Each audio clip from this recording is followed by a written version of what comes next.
असतील, मुलं असतील, दीर वगैरे सगळे असतील, या सगळ्यांचं बघायचं आणि त्या सगळ्यातून वेळ काढून तुम्ही माझ्यासाठी केवळ आणि केवळ माझ्या असलेल्या प्रेमासाठी तुम्ही इथे येता, प्रचार करता, राजन नाईक जिंदाबाद करता, भाजप जिंदाबाद करता, हे सगळं करताना तुमचे उपकार कसे फेडू हे मला काही कळत नाही.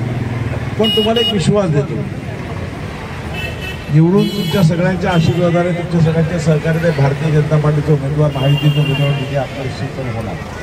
पण मी असं काम करत आहे माझ्यामध्ये की तुम्हाला थोडं तरी वाटेल की ज्या राजन नाईकचं आपण काम केलं, ज्या राजन नाईकचं आपण काम केलं, तर राजन नाईक आपल्या शब्दाला लागला. आम्ही तुम्हाला समाधान वाटेल की आम्ही याच्यासाठी काम केलं, याच्यासाठी मतं मागितली, योग्य माणसासाठी मतं मागितली असं तुम्हाला वाटेल.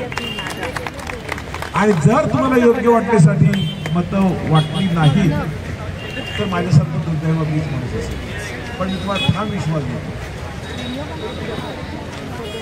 मी ठाम तुम्हाला विश्वास देतो की तुम्हाला आनंद, अभिमान वाटेल की आम्ही ज्या राजन नाईकासाठी काम करत आहोत, हे न विधानसभेच्या निवडणुकीमध्ये त्या राजन नाईकने हे हॉस्पिटल केलं, त्या राजन नाईकने ही शाळा बांधली, त्या राजन नाईकने हा ब्रिज केला, त्या राजन नाईकने हा रस्ता केला, गटाराचे प्रश्न उठवले, पाण्याचा प्रश्न टँकर मुक्त हा नालासोपारा विधान केलं. असं तुम्हाला वाटतं तुम्ही सांगाल की आम्ही राजन नाईकसाठी काम केलं आहे, आम्ही त्याला 10, 20, 50, 100 मतं दिली आहेत.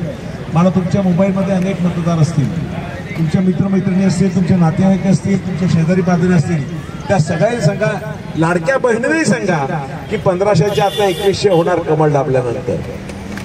त्यांनाही सांगा येणारे 3 दिवस महत्वाचे आहेत, शनिवार, रविवार, सोमवार आणि मंगळवार इलेक्शनच्या दिवशी. तोपर्यंत आपण कोणी विश्रांती घेणार नाही.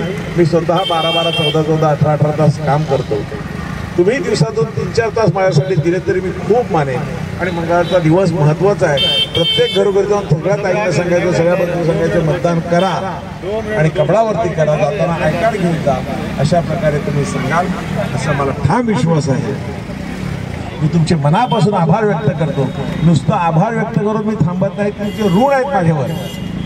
मी निश्चितपणे ऋण फेडण्याचा, ऋण जेव्हा फेडले जात नाहीत, छोटा का ऋण असेल ना तो फेडला जात नाही, पण तुम्हाला ऋण फेडण्याचा मी प्रामाणिकपणे प्रयत्न करेन असा ठाम विश्वास तुम्हाला देतो. मनापासून तुमचे पुन्हा एकदा आभार व्यक्त करतो आणि माझे 2 शब्द संपवतो. पुढच्या कार्यक्रमात जायचं. धन्यवाद.